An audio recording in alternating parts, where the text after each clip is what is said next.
여러분 안녕하세요. 장혜수입니다. 오늘은 제가 살고 있는 나라 포르투갈에 대해서 안내를 해보려고 합니다. 포르투갈은 이베리아 반도의 끝에 위치한 유럽에서 가장 서쪽에 위치한 나라입니다. 동북쪽으로 스페인과 등을 마주하고 있고 서남쪽으로는 대서양에 접해 있습니다. 해마다 1600만 명 이상의 관광객이 방문하고 있으며 9번째로 세계에서 은퇴 후 가장 살기 좋은 나라에 해당합니다. 포르투갈의 이름은 고대 로마인들이 포르투를 포르투스칼레라고 부르던 것에서 유래했고 그 뜻은 온난한 항구입니다. 포르투갈은 15세기와 17세기 사이에 대항해 시대를 탐험을 시작으로 서양으로의 영향력을 확대하고 남아메리카, 아시아, 아프리카, 오세아니아를 아우르는 강대 제국으로 사상 첫 번째로 해가 지지 않는 제국을 형성한 나라입니다. 1415년 세우타 정복부터 1999년 중국의 마카오를 반환하기까지 무려 600년 동안 가장 오래도록 전 세계의 식민지 나라를 가지고 있는 나라였습니다. 수도는 유럽에서 두 번째로 오래된 도시인 리스본입니다. 이번에는 제가 가장 좋아하는 포르투갈의 한 도시 포르투를 소개해 볼까 합니다. 포르투는 리스본에서 북쪽으로 280km 떨어진 곳에 위치해 있습니다. 포르투갈의 제2의 도시로 불리고요. 포르투갈의 구시가지 지금 보고 계신 곳은 1966년에 유네스코 세계문화유산에 등재되었습니다. 상징은 포트와인입니다. 지금 보이는 것이 포트와인 로지들이 즐비해 있는 빌라데 가이아 지역입니다. 이곳은 도우르강을 끼고 있는데요. 와인이 숙성하기에 최적의 장소라고 합니다. 히베이라 강장이 있는 포르투와 빌라데 가이아 지역을 잇는 동루이스 다리를 조금 전에 보셨습니다. 포르투의 상징적 이미지가 무엇이 있을까 생각해 보면요. 제 경우에는 렐루 서점입니다. 렐루 서점은 세상에서 가장 아름다운 세계 10대 서점에 선정된 곳입니다. 1881년에 시작되었으니 올해가 딱 140년 되는 해입니다. 어마무시하죠. 이곳에 들어가기 위해서는 줄을 길게 서야 하고 입장권도 구매를 해야 합니다. 포르투의 상징적인 장소인데요. 그 이유는 바로 조앤 롤링이 쓴 해리포터의 발상지이기 때문입니다. 선형의 곡선을 살린 디자인으로요. 마치 아름다운 여인이 섹시하게 허리를 비튼 것처럼 보입니다. 그리고 영화제에서나 볼 것 같은 붉은 레드카펫이 깔려져 있는 것 같은 착각을 일으킵니다.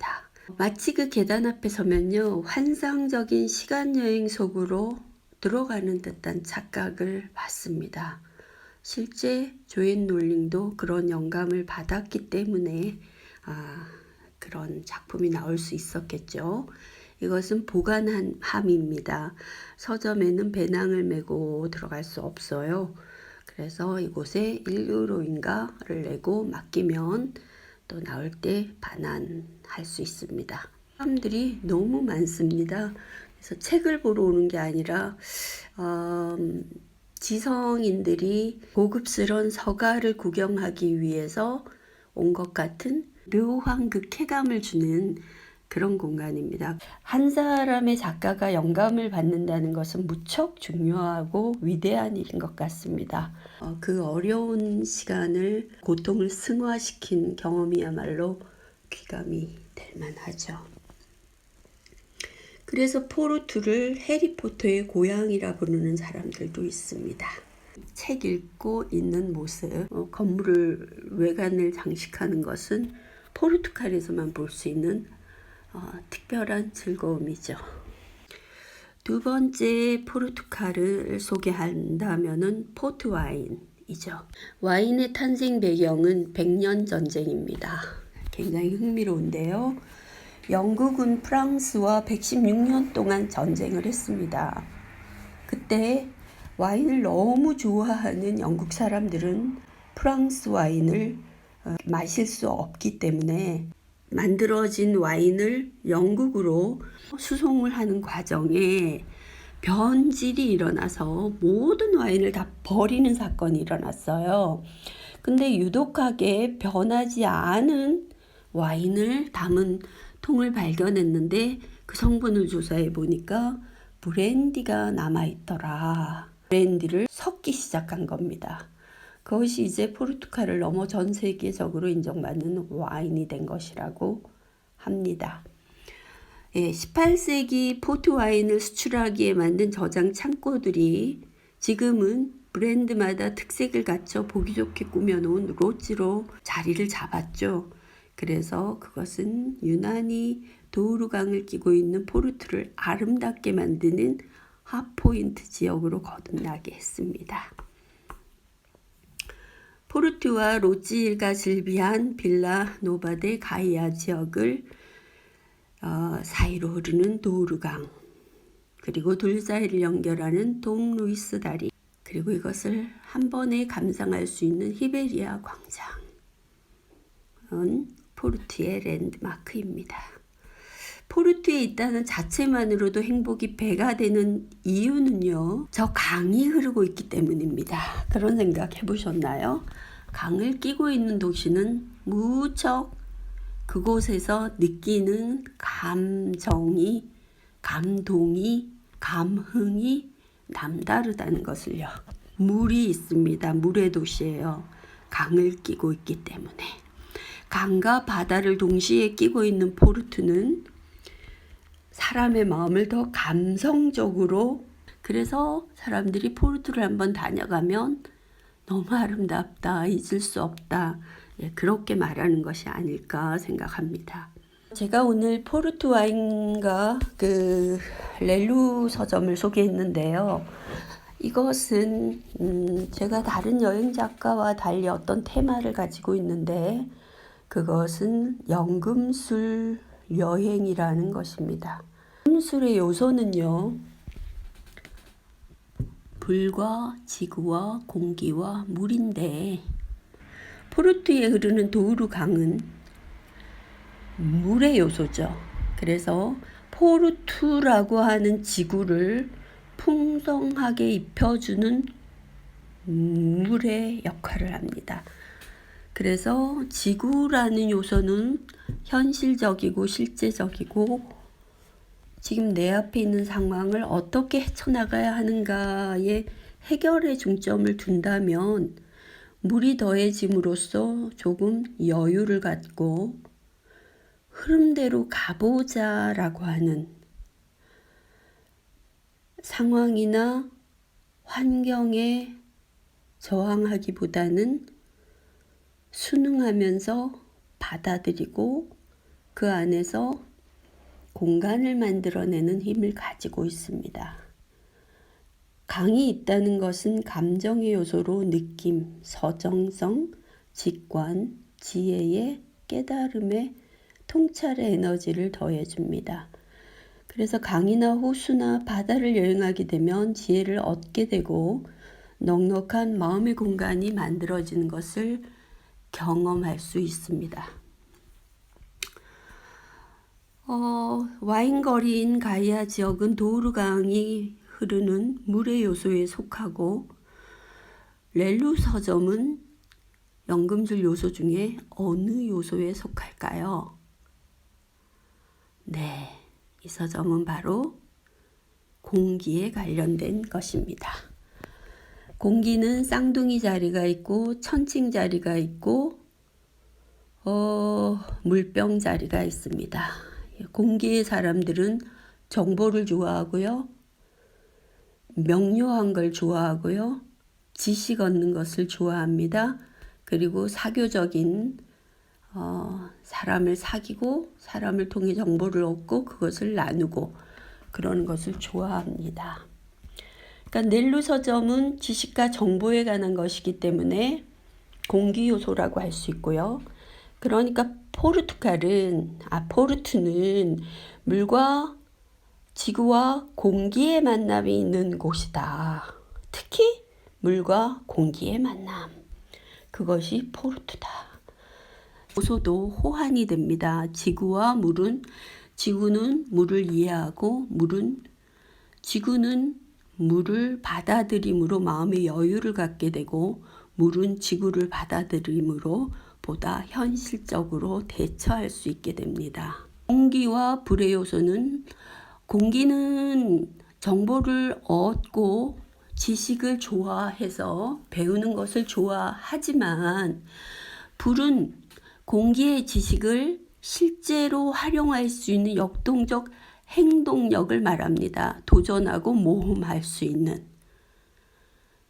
그렇게 사용되지 않는 지식은 혼자의 유희에 끝나겠지만 불을 만난 지식은 모든 이들을 위해 유용하게 사용되겠죠.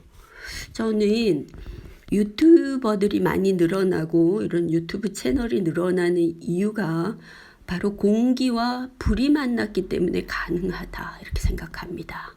마지막으로 포트 와인이 유명한 이유는 연금술과 상관이 있는데요.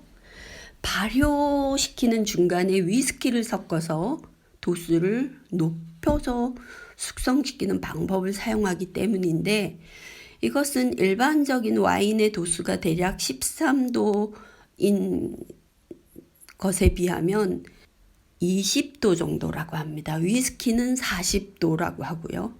그러니까 20도의 도수를 가진 포르투 와인은 깊은 맛을 내면서도 달콤하다고 합니다.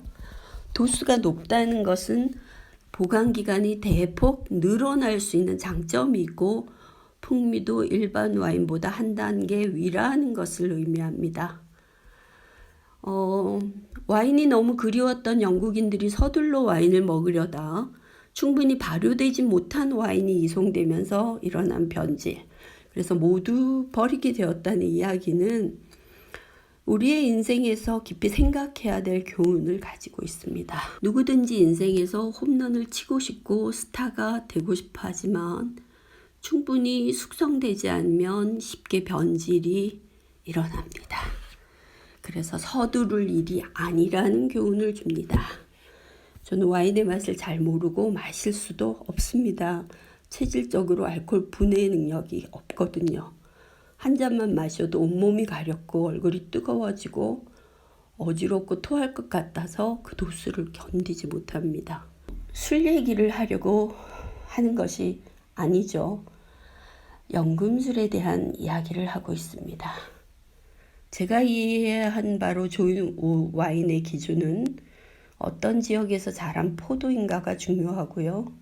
당도가 높아야 하니까.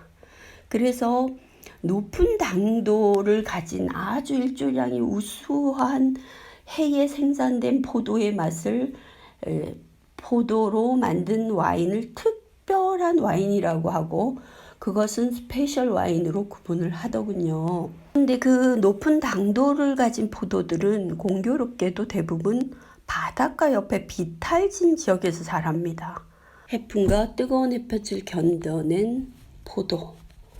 그리고 그 포도는 으깨지고 분해되고 껍질과 씨를 걸러내게 되고 동그란 포도는 모양이 변해서 액체로 바뀌고 그렇다고 그냥 마실 수 있는 게 아니라 저장고라고 하는 숙성 장소로 옮겨지고 거기에서 일정한 온도를 유지하면서 완전한 발효가 될 때까지 기다려야 합니다. 그리고 부패와 발효를 거쳐 디켄팅이라고 하는 증류 과정을 거쳐 마시는 와인, 응고가 상태로 바뀌는 거죠. 제가 오늘 이 와인 얘기를 많이 하는 이유는 포도의 변성에 관한 것입니다. 포도는 오래도 먹을 수 없지만 와인으로 바뀌게 되면 오래된 와인일수록 그 가치가 높아지는 것이라는 것은 우리가 인생을 하루살이로 반짝 마치고 싶지 않다면, 인생을 한번 제대로 살다 갔다는 평가를 받고 싶다면, 뭔가 보람된 기여를 하고 싶다면 연금술을 너무 두려워해서는 안 되겠다. 그것은 우리가 그 셀프라고 하는 신의 형상을 닮은 참 자기를 왜 발견해야 하냐면, 그것이 발견되면 될수록 에고가 줄기 때문입니다. 에고를 정욕화시키고 그래서 싸워야 할 대상으로 여기면 에고는 점점 더 독이 오릅니다. 그러나 신성한 나를 찾게 되면 에고는 저절로 그 힘을 잃게 됩니다. 에고를 버리고 신성을 찾아가는 과정을 저는 포도가 와인으로 변하는 과정이라고 생각합니다. 그래서 그것을 칼융은 연금술이라고 불렀고요. 너무 두려워할 게 없습니다. 절대로 죽을 일이 일어나지도 않고요. 사람들이 등 돌리는 일도 일어나지 않고요. 에고를 붙잡고 살 때는 그런 일이 조금만 일어나도 미칠 것 같고 죽을 것 같지만, 신성이 가까워질수록 그런 일이 일어나도요, 별로 놀라지 않고 중심을 잡으며 갈 수 있습니다. 그러니 반드시 가야 될 길입니다. 그 길을 가면 죽을 것 같은 고통도 짧은 시간에 지나가게 되고, 세상에 뛰어넘지 못할 상처도 없고, 또 그 상처로부터 향내가 나기 시작합니다. 그래서 그런 사람을 우리는 상처 입은 치유자라고 부릅니다. 저는 오늘 이렇게 그 포르투를 소개하면서 렐루는 공기다, 지성의 상징이다. 점은 정보는 지식은 공기의 상징이다. 그리고 포트와인을 만들어내는 도우르강, 그 강은 도우르강을 끼고 있는 포르투는 물에 비유할 수 있다. 그래서 같은 비슷한 도시를 다니더라도 포르투를 잊지 못하는 이유는 느낌으로 기억되기 때문이다. 그것이 물이 주는 특성이다. 이렇게 물과 공기의 결합인 포르투에 대해서 알아봤습니다. 여유를 가지고 천천히 그곳의 역사, 문화적 배경, 또 음식의 특성, 이런 것들을 좀 경험해 보면서 여행하는 게 찐 여행이 아닐까, 이런 생각이 들고 있는 요즘입니다. 들어주셔서 감사합니다. 안녕히 계세요.